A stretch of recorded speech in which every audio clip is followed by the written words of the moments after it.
Hey, my friends, Mary Rose here. It's Wednesday, 1 p.m. Pacific. I'm live. I'm on YouTube. I'm on Facebook. I don't know where else I am. Maybe I'm other places too, but those are the places that I know about. I'm glad you're here. Thank you for tuning in.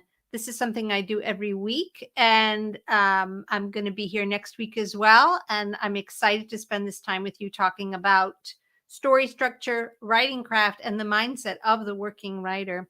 If you happen to be watching on Facebook, there's this fun little thing that you do, which is to click the link that's probably right above the video, StreamYard.com/Facebook, and it just gives StreamYard permission to show me who you are.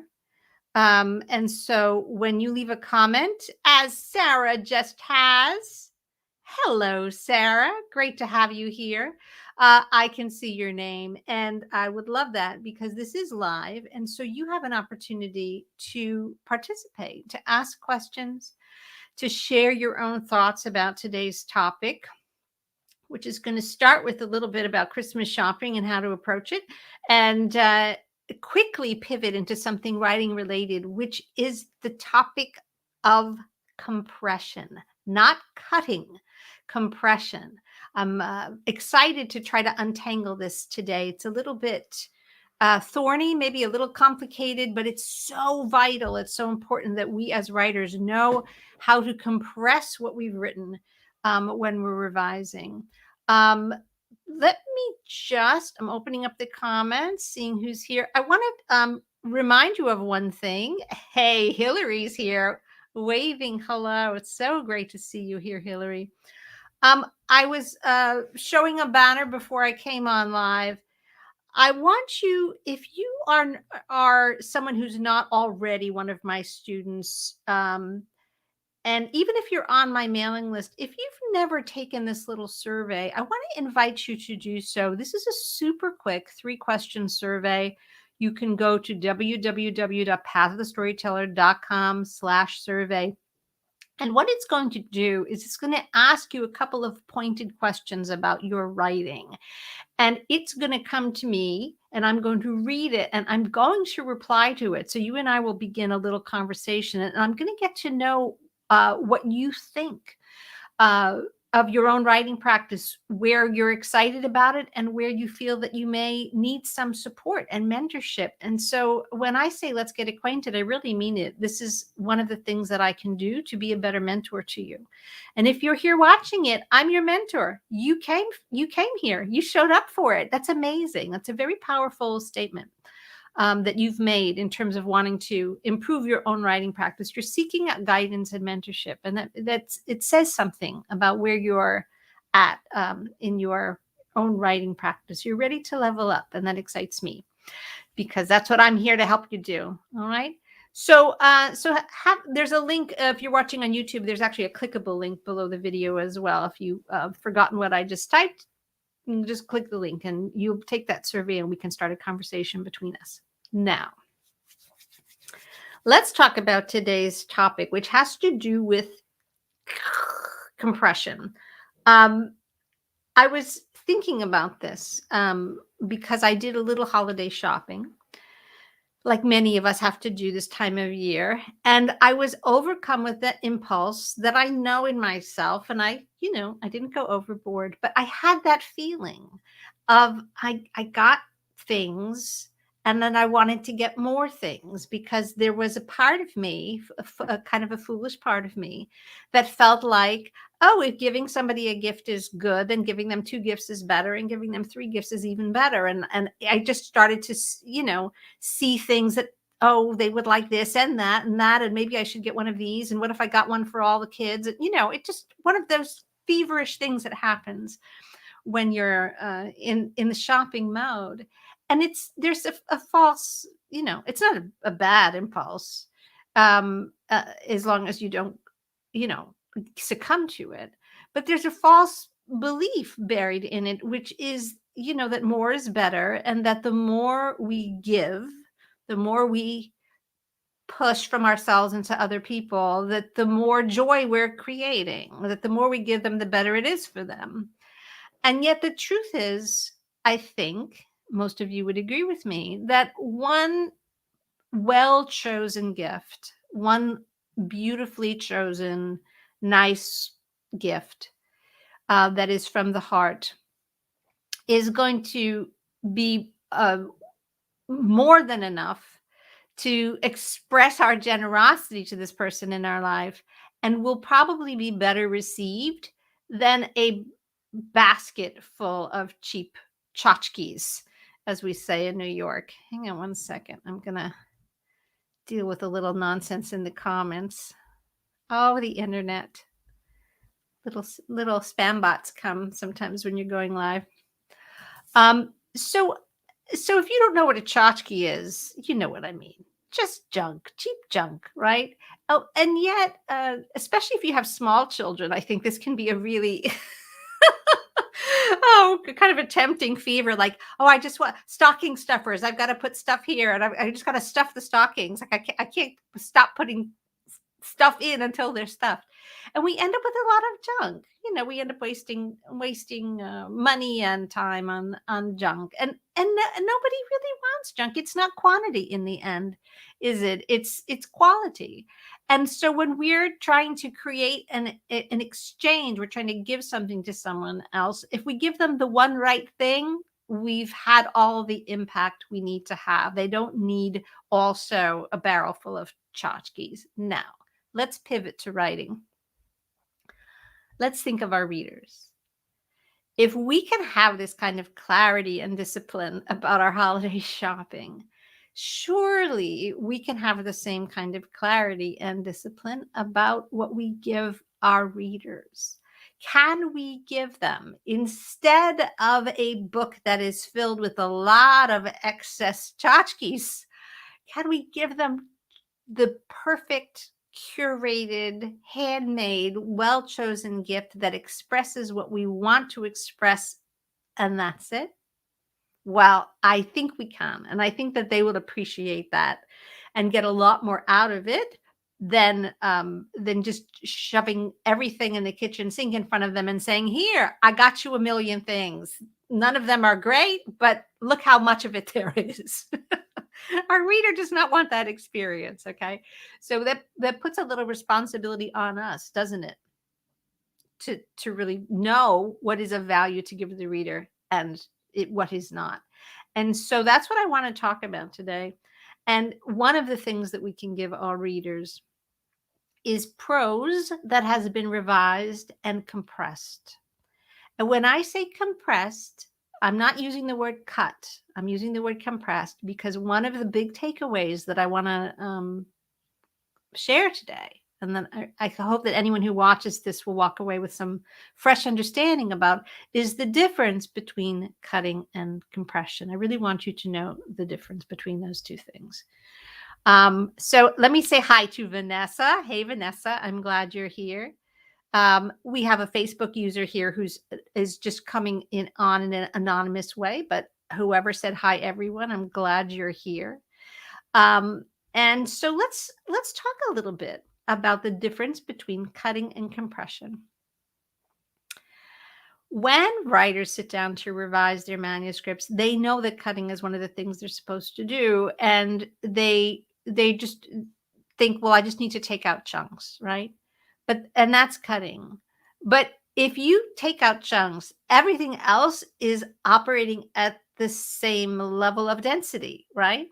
Whereas if you approach revision with the intention to compress, what you're doing is you just want to take the whole thing and you want to squeeze all the air out of it. You want to squeeze all the excess out of it so that it is not only going to likely get shorter, but it's going to increase in density, if you will. That's what compression does. All right. So you can have a 60,000 word manuscript that is light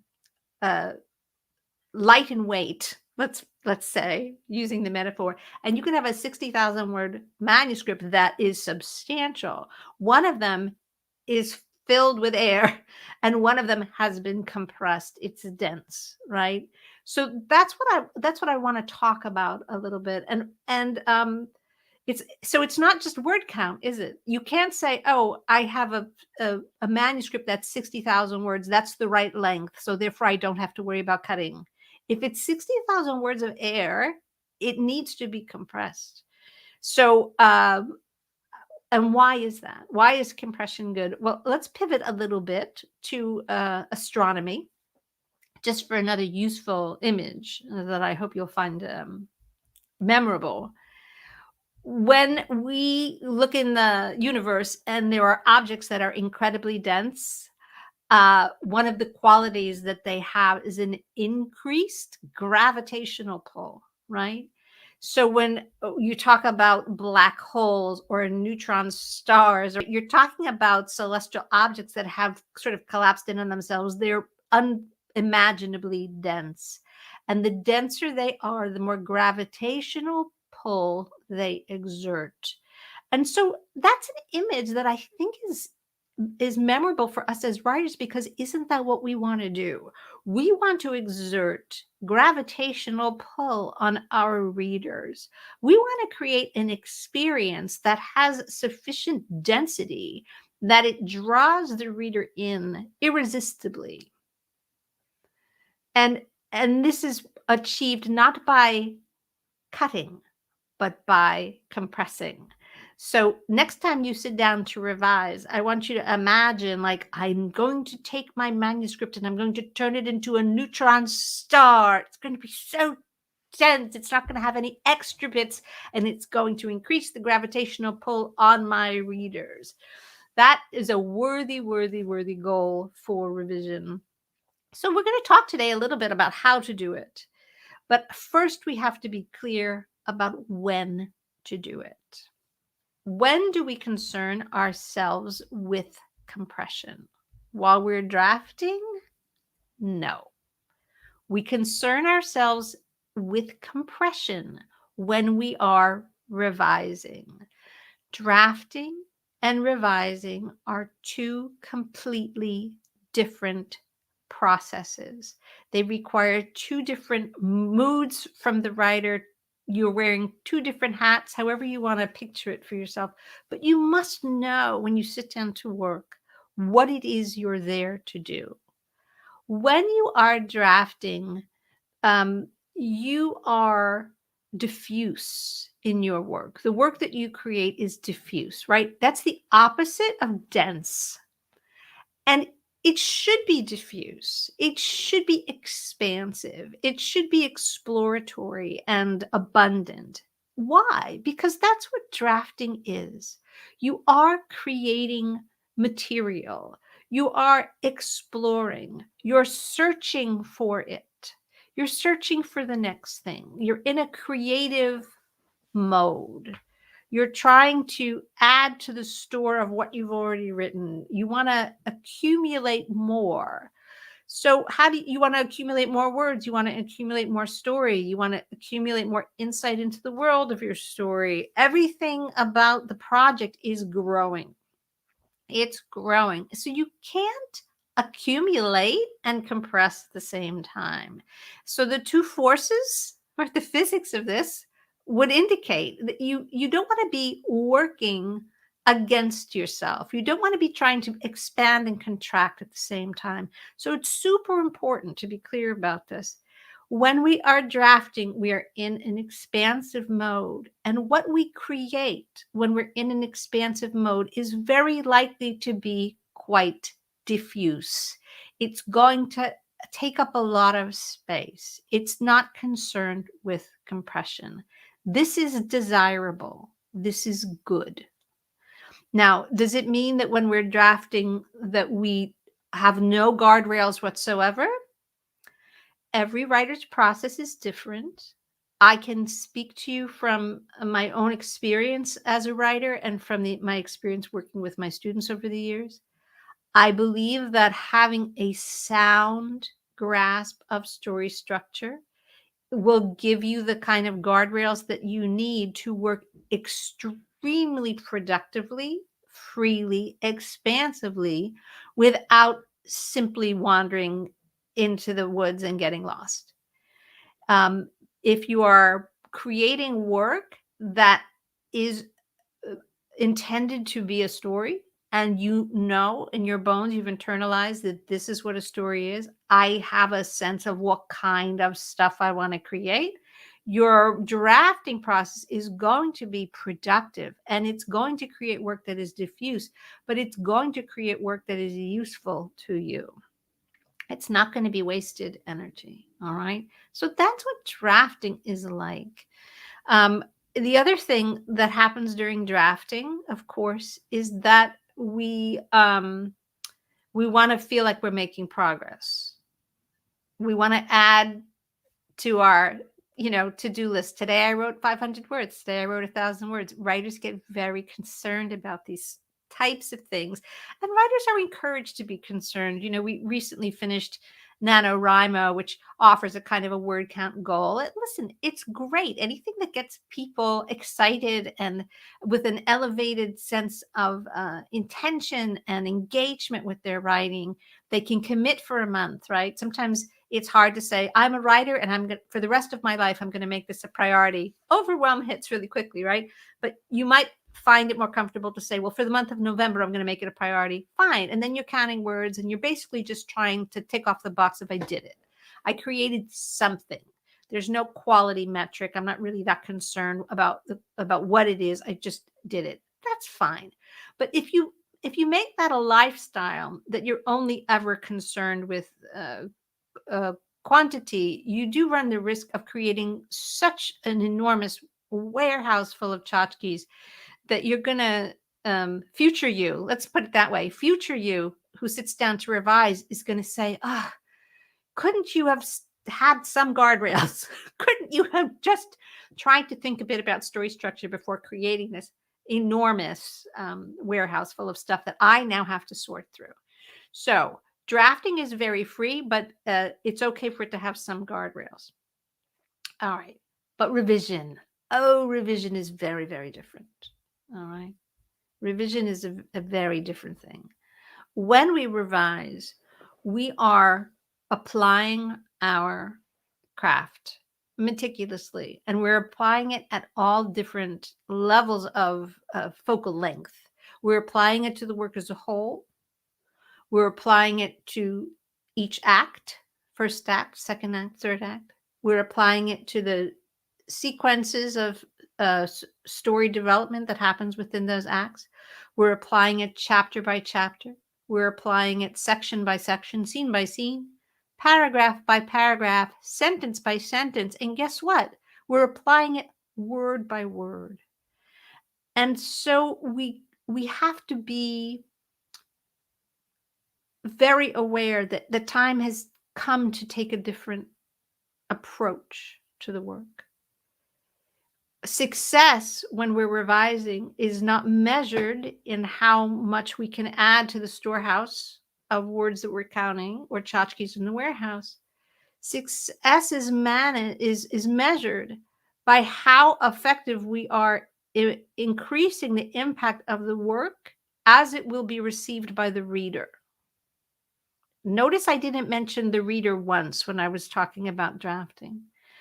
Drafting is the sort of staring into the belly button, self-absorption part of the writer's experience, right? When writers are drafting, it's all about them and their problems. I didn't get to work today, or I got to work today and I got interrupted. Oh, I only got to do a half a page today. Oh, I had a great day. I got 5 pages done. It's very self-absorbed. There's nothing wrong with that. The creation of art requires a certain amount of self-absorption. There's just nothing to be said about it. When we switch to revision mode, all of a sudden, the most important person in the room is no longer us. It's the reader. And so everything that we do in revision is designed to have a bigger impact on the reader. Now, sometimes when we're drafting, we pile on the words without fully looking at our guardrails of story structure and the fictional world and things like that. So we may end up in a situation that my students have heard me talk about, those of you who've been through the Path of the Storyteller program, which is that something can be very overwritten and very underwritten at the same time. Now, let me just define what that is. And we're going to sort of bring this all back to the idea of compression. But before we can compress something, we have to have the thing, right? And you have to have everything that you need in order to start compressing it. So I want to talk for a second about this idea of being overwritten and underwritten at the same time. If part of what you do in drafting is console yourself with a lot of word production because you're actually procrastinating from solving some big plot problems, if there are essential rules of the world that you've created that you haven't quite worked out and you keep kind of saying, I'm going to figure that out eventually, or you assume that as long as I keep writing, the answer will come. See, that's a way of using word count, drafting in a kind of diffuse and general way to actually hide from some of the other work that you should be doing while you're drafting, which is to be getting your story on the page. Even if it's diffuse, even if it needs fixing, it's going to, there's no question. But you've got to be drafting a story. You've got to be drafting your story when you're drafting. You're not just drafting words when you're drafting. You have to concern yourself with developing the story. So there's, by the way, tons of videos on this channel having to do with story structure. It's one of my favorite topics.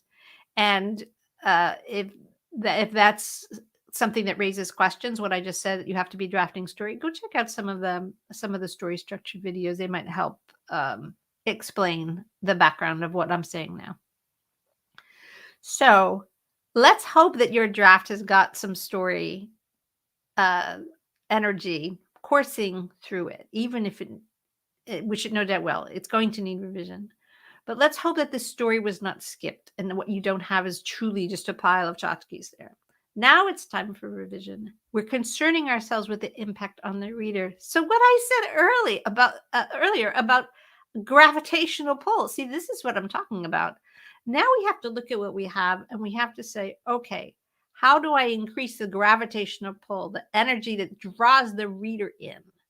So one of the things that we have to make sure is that we have enough of is the story energy. And if we want to increase the engagement of the reader, it's no longer about adding more words. It's adding more story energy. That's what is needed. What do I mean by story energy? Well, I mean a lot of things. A full half of the Path of the Storyteller program is an exploration of what I mean by story energy. But what it basically means is a clear beat by beat depiction of the transformation that your hero undergoes over the course of the narrative.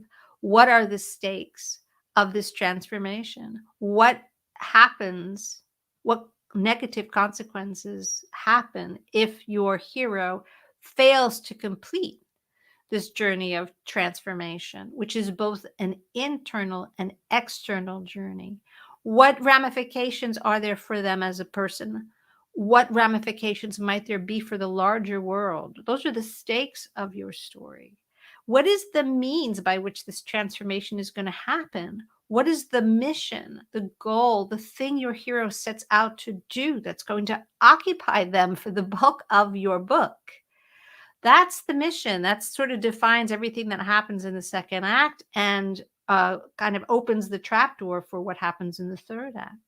So there's tons of ways to talk about story energy. But chances are, if you want a bigger impact on your reader, your story energy needs to be consistent and clear throughout. It doesn't mean your plot needs to be complicated. That's not what I'm saying. But the story energy needs to be throbbing on every page. So that's one of the ways that we get a bigger impact on our reader. And while we're revising, if we want to give our reader a more vivid experience of reading the book, we don't get that by adding more words. We get it by improving the fictional dream. Now, improving the fictional dream, again, is like a catch-all phrase that encompasses many, many, many different facets of writing craft.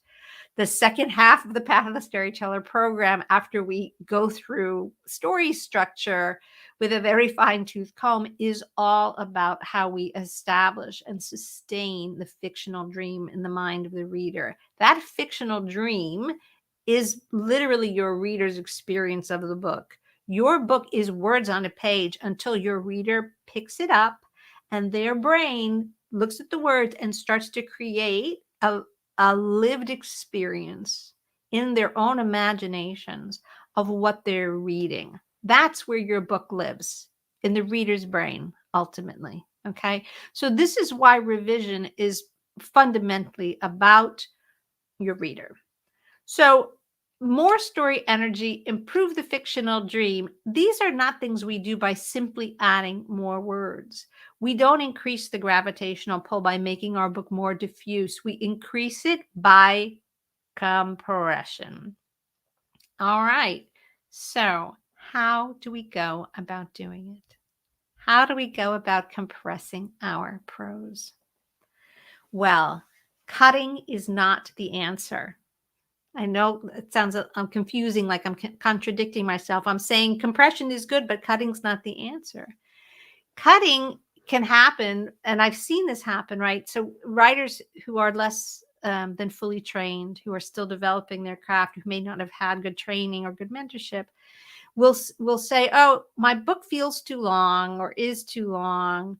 I'm revising. I know I'm supposed to make it shorter. And what they do is they just look for the chapter to leave out. Oh, I'm going to cut chapter 10. No one will notice, and they just take big chunks out. And so now they have a slightly shorter, very diffuse piece of writing.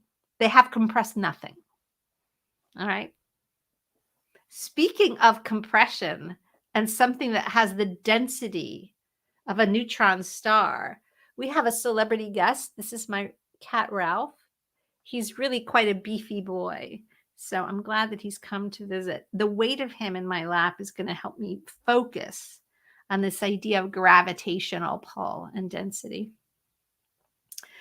So if you decide that I'm just going to take out a chapter and say that I've revised my book, you haven't done the job yet. You haven't done the job yet. What you need to do is go through the whole thing and make sure that your story energy is maximized, that your plot is fully on the page, that the stakes of your story are clear, that your hero's mission is unmistakable and consistent and escalating. So there's just a lot of things that have to be on the page.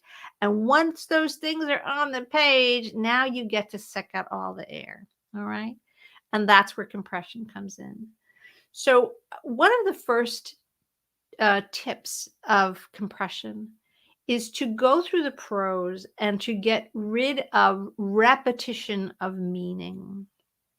This is a very common thing that turns up in unrevised, diffuse drafts.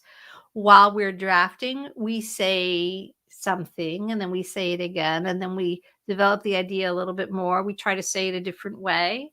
Maybe one time we pile on some details, then we try some figurative language. We take another angle, right? We can write 4 or 5 sentences in a row that are basically multiple drafts of trying to express whatever it is that we were about to express. Okay. One example that we use in a program is a paragraph that has to do with the weather, right?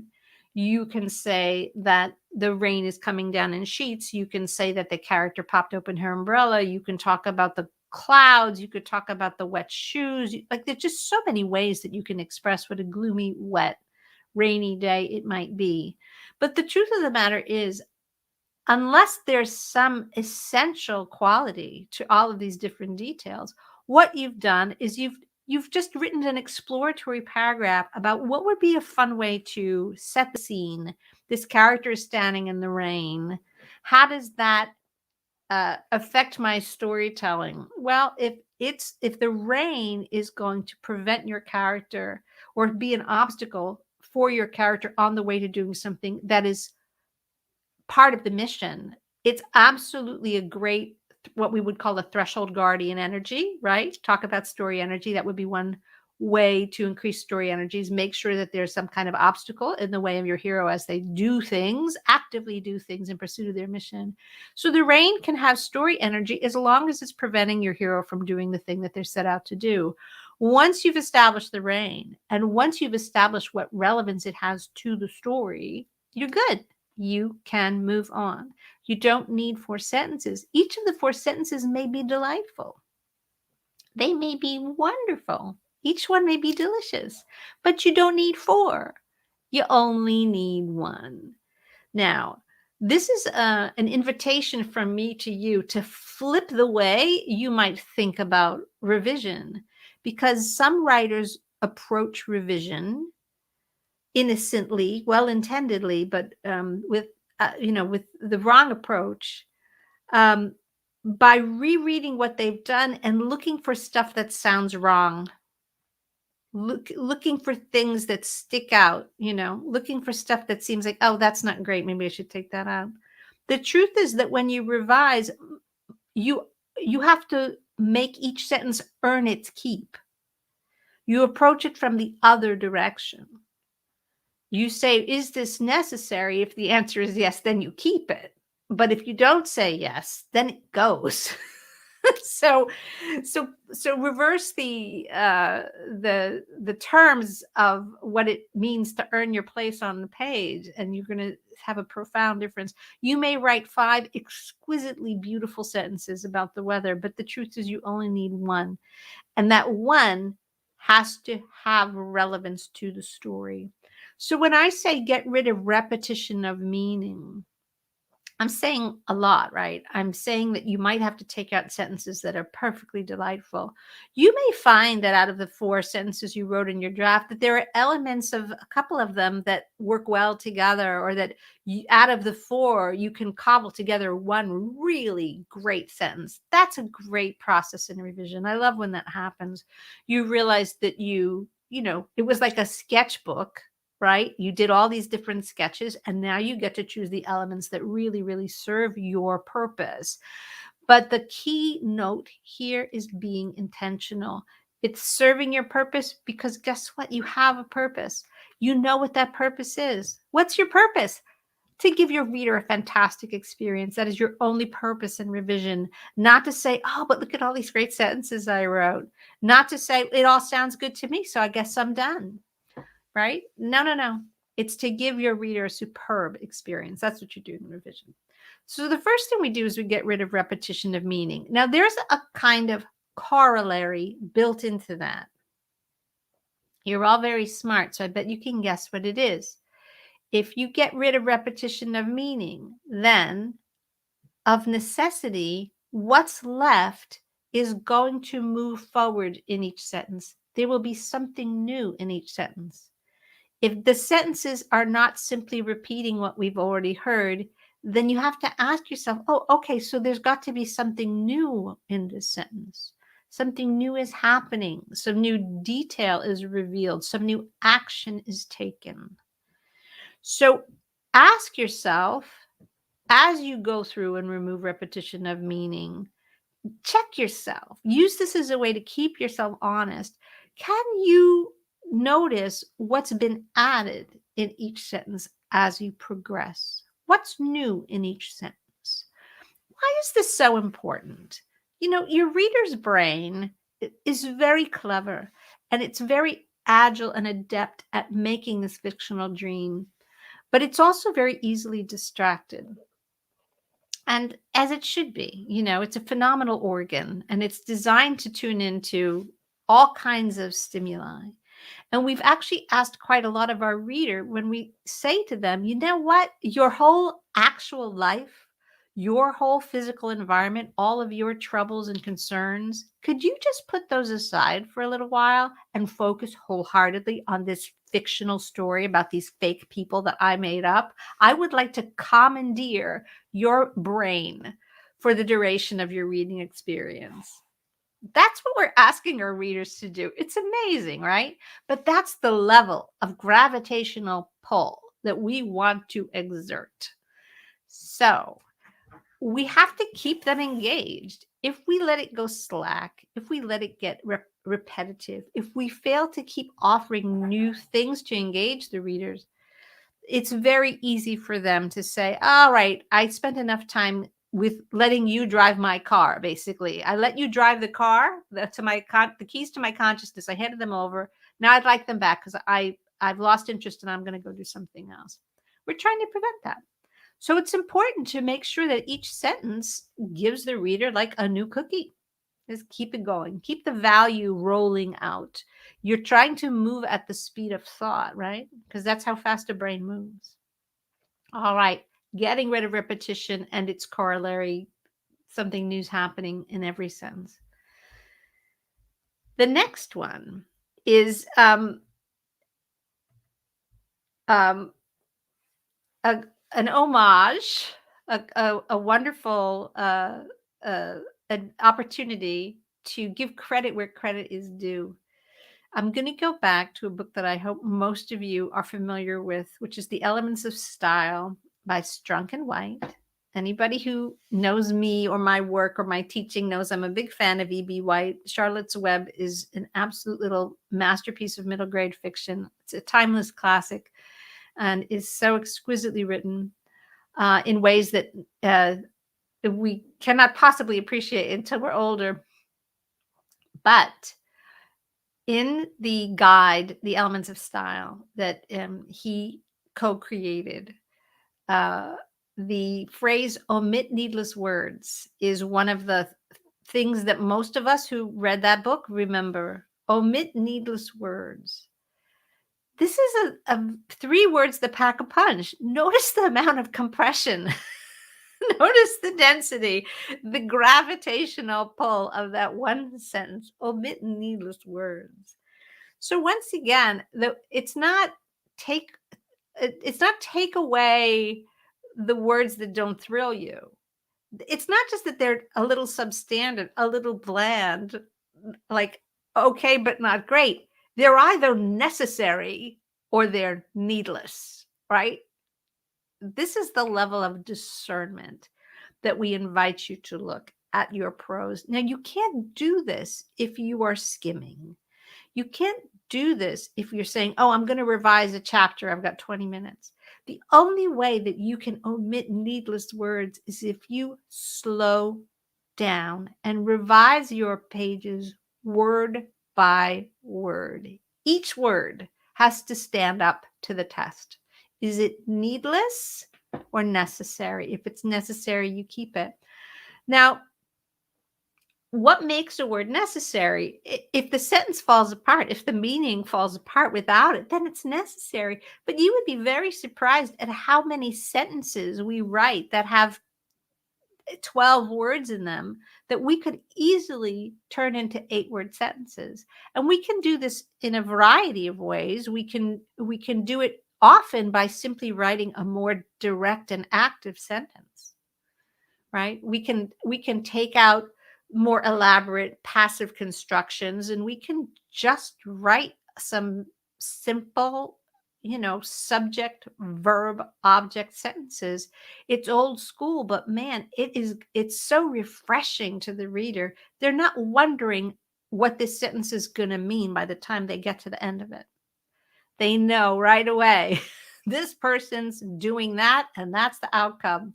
That's the effect that it has. So omitting needless words can mean getting rid of excess modifiers, getting rid of adverbs that are simply not necessary, getting rid of strings of adjectives that don't add anything but, ink to the page. But they can also mean reframing your sentences so that you can spit it out quicker. All right. Granted, there are always considerations of voice, right? When you make a decision about what's a needed word and a needless word. Not every book and not every writer is committed to a kind of minimalist Hemingway style discipline in terms of voice. However, all of us need to omit the needless words as it pertains to what we've got. And don't let voice be your excuse. Don't say, well, the voice of my book is that I use a lot of adverbs. Nah, that's not a voice. That's just a little bit sloppy. It's a little bit lazy. Okay. So omit needless words. Now, I gave Ralph a hug. So you know what that means now is that I have cat fur on my face and I'm very itchy.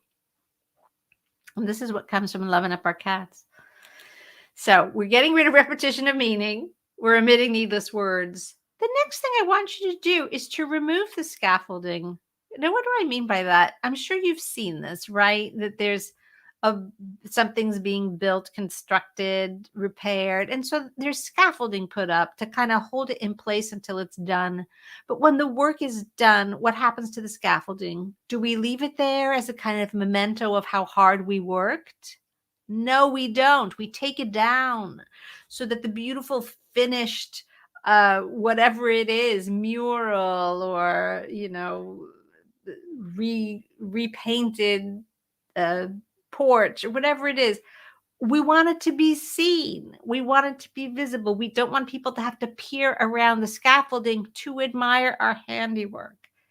You too, when you draft, erect scaffolding.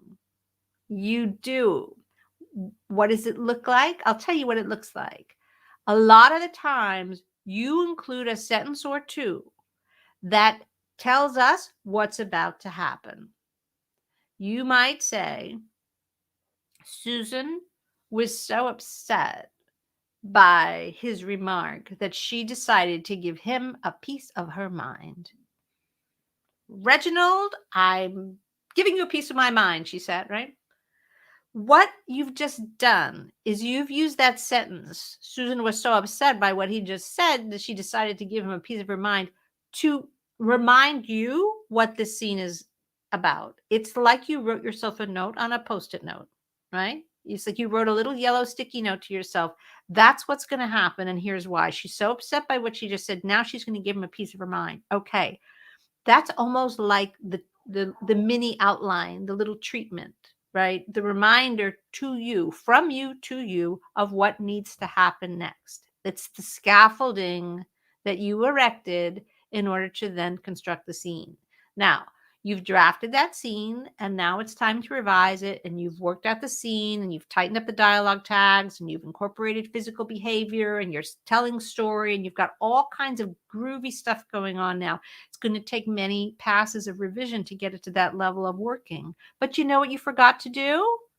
You forgot to remove the scaffolding. That sentence is still sitting there, lying there like a lox, as we would say in New York, just lying there, inert, taking up space on the page. We have to peer around it in order to see the beautiful scene you just made for us.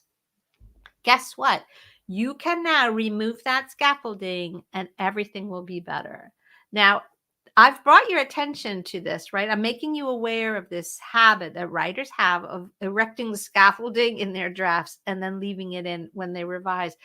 Why do you leave it in? Because it's so familiar to you that you no longer notice it, right? You get used to it. You're like, that building's had scaffolding on it for 10 years. I don't even remember what it looks like without, right? It's that kind of familiarity makes you a little bit oblivious to it.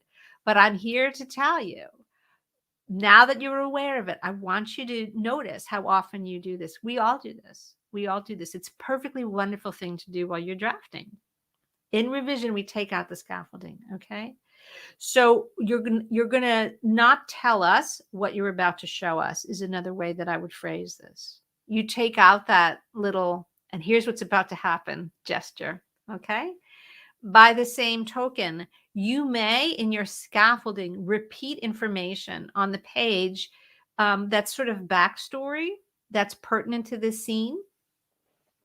And the reason that you're putting it there is because you don't want to forget it. Like that's part of your Post-it note to yourself. Like, oh, but remember in this scene, the reason this is important is because, you know, a generation ago, this happened between these characters. The thing is, if the reader already knows it, you don't have to repeat it. If it's clear, you don't have to repeat it. So repeating information that the reader already knows is another little red flag that you might be including some scaffolding that has served its purpose and now in revision can be taken down. All right. And here's another way to compress your prose. You can just tighten the rhythm. Now, what I mean by that is you can look at the paragraphs on the page and you could say, are these paragraphs just endlessly long? Are they needlessly long? Can I break them up a little bit? Now, you can break up a very long paragraph in two if it makes sense to do so. There's no rule against having long paragraphs if that paragraph deserves to be that long, right? If it's truly an explication of a single beat of storytelling or a single idea, and it really doesn't feel good to break it up.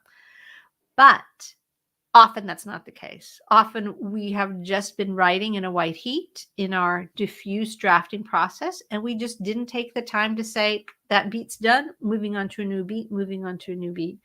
So you can increase the sense of pace and improve the rhythm even without doing a ton of cutting, removing, if you look at places where the paragraphs may have gotten too long and just divide them if it's appropriate. You can also tighten the rhythms of your sentences. You can do this by omitting needless words.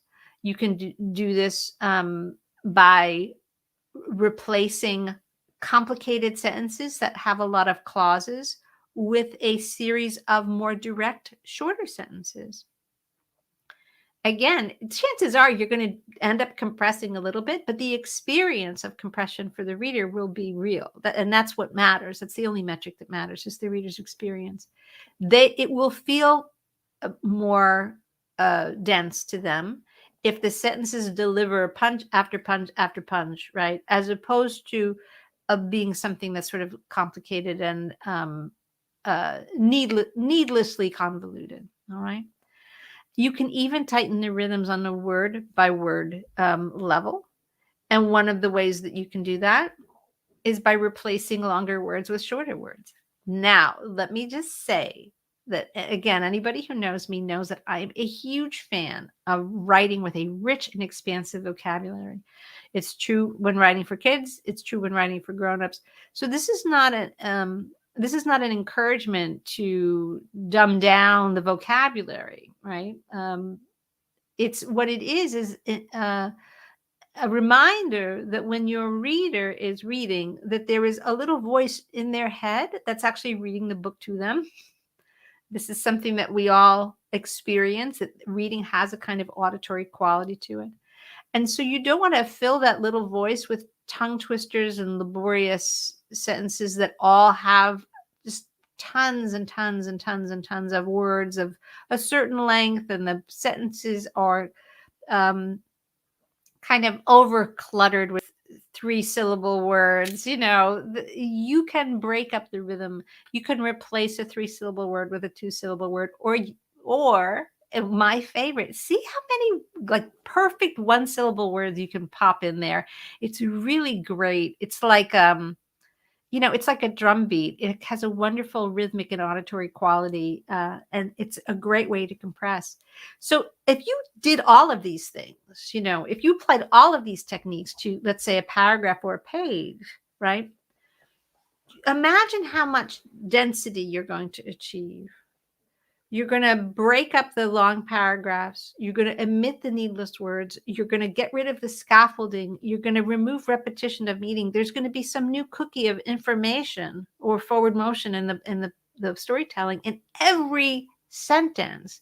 You're going to mix up the lengths of the sentences so that some of them are short and some of them are long. And then you're going to remove the excess verbiage or the excessively long verbiage with some short, punchy words. There is compression. And if you did all of that, the result would be unrecognizable. It would be so much better for the reader. The gravitational pull would be greatly, greatly enhanced. So I have one more thing to say before we wrap up. You have all heard the phrase, murder your darlings. It is one of those just old pieces of writing advice. There's a whole history behind it, which is actually kind of funny. I'm not going to go into it right now. But what do we mean by murder your darlings? It doesn't mean to omit needless words. That's not what it means. It means very specifically that there is a likelihood that the sentences and the phrases that you are most proud of, that feel most writerly, and that perhaps when you let people read your work, that they are most likely to point to and say, oh, that's good. That's really good. Those are your darlings.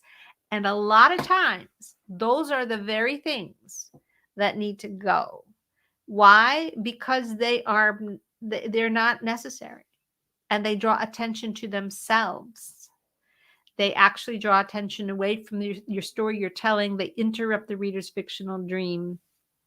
They're a little showboaty, they're a little show-offy. We are often educated and reinforced to think that that is what really great writing sounds like. It's very fancy and flowery and, full of flourishes. I'm not saying there's never a place for that, but choose where you're going to use it. If you're going to go into some elevated register of expression, it better be a significant moment in the storytelling. Choose where you use it, and maybe show a little bit more restraint than you feel at first blush. Is it a darling that needs to be murdered? It just might be. So you have to be honest about that. All right. In conclusion, and I'm just looking over at the comments. If anybody has any questions about this idea of compression, this would be a great time to post them, because this way they'll pop up while I'm wrapping up, and I'll be able to see them and answer them before we sign off for today. Here's my conclusion. I think you know this. When writing is really, really good, when it's really superb, it has a feeling of being inevitable, right? It just seems like it fell out of the sky that way. It doesn't seem like there's anything that could be changed. And this feeling of inevitability is achieved by a lot of revision, by a writer who knows how to do three things really, really well. The first of those things is to tell story. There is story energy throbbing in every sentence of the book. The second thing that writer knows how to do is to create and sustain a vivid fictional dream in the mind of the reader. And they're doing that all throughout the book. And once they've done those two things, they apply maximum compression. They do those two things in the most compressed way possible. And if you've got those three metrics of excellent writing met, there's nothing left to put in, and there's nothing left to take out. And that's what makes the work feel inevitable. It also makes it feel effortless, because we look at it and there's just nothing, there's nothing left to say about it. It is what it is, right? It has a monumental quality in a sense. That effortless outcome is the result of all of the painstaking effort that I've described in this live stream. It's the result of going word by word during the revision process and making super intentional choices about what you're going to keep. What are you going to offer your reader?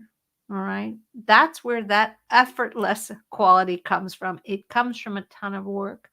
We shouldn't shy away from doing this work. And in fact, with some experience, many writers look forward to doing this work, because the work just gets better and better. We get more and more satisfaction and pleasure out of what we've written, the more we really tighten the screws and apply all of our writing craft and improve it to this level. It starts to get really good, and we can tell. And that feels fantastic. So it's a great pleasure for the writer in the end, even though it's a tremendous amount of work. Where we get hung up is if we naively don't realize how much work revision is. If we don't have a good sense of what it takes to achieve maximum compression in work that has everything it needs happening on the page. But now you know better. This is the role of a mentor. I'm checking over here, and I do not see in I don't see anyone here asking a particular question, so we will just absolutely wrap up.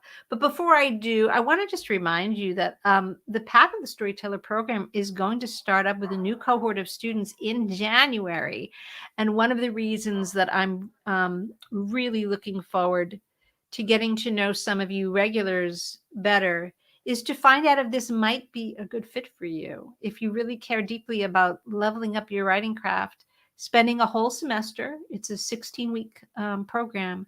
So it would take us through the middle of January through the middle of May. But it is packed with information. It's packed with the specifics, the how-to lessons, writing prompts, and a really, really great community of fellow writers who are all going to be going through this journey together. And it's an intimate group. And I'm there every step of the way. Looking at what you're doing, reading and responding to your work. So this would be a wonderful time to take this survey. Let me know a little bit about you and we can start a conversation and find out whether the Path of the Storyteller program in January would be the perfect next step on your writing journey. It just might be. Okay. All right, my friends. We have a question. Vanessa, thank you. If there's always a little time delay sometimes with these comments showing up, I'm just going to pop up your question so I can answer before we wrap up. If beta readers are saying, beta readers, Vanessa, I know this is a little tricky. If beta readers are saying things like, I just want more here, is it likely they're wanting more story, not more detail or more words? Well, that's a very, very astute question. Okay. If beta readers are saying, I just want more, who knows what they mean? But I'm telling you that it's almost always the first port of call is to see if the storytelling is clear and sufficient. Now, more words is not necessarily the answer, but they also might mean that the fictional dream falls apart. I just want more here, right? It could mean a few things. The fictional dream might have fallen apart, which means maybe the action got a little disembodied. They've lost track of where people are in the room, for example. It could mean that there's something going on that we call like emotional frigidity, which is that something has happened that warrants a big reaction. It seems like it would have a big consequence in the scene emotionally or even practically. And that it's not happening, that the scene is in a sense underreacting to what just happened. So maybe they want more consequence. They want more. They might want clearer stakes, more information about why this matters. So it's hard to know. But if your beta readers are skillful, if they're writers, and they have some training, you can certainly ask them.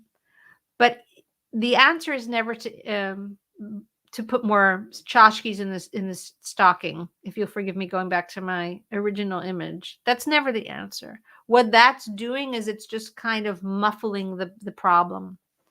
So, but be of good cheer, because the way to discern the answers to these questions has to do with story structure and writing craft. So you're going to figure it out.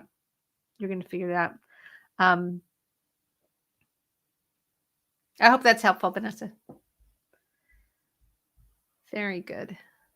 All right, my friends. I look forward to seeing you next week. It'll be our last live stream before the holiday, and I have something festive planned. So I hope that you will join me again live. But for those of you who are here today, thank you so much. I really appreciate the time. It's a busy time of year, and I hope this was a benefit to you. If you're watching on YouTube and you're not subscribed to the channel, please do. It's really great when you subscribe. And it's really great if you give it a thumbs up, which is a way that YouTube knows to show this content to more people. So it helps me and it helps Path of the Storyteller a lot. Until I see you next time, happy writing.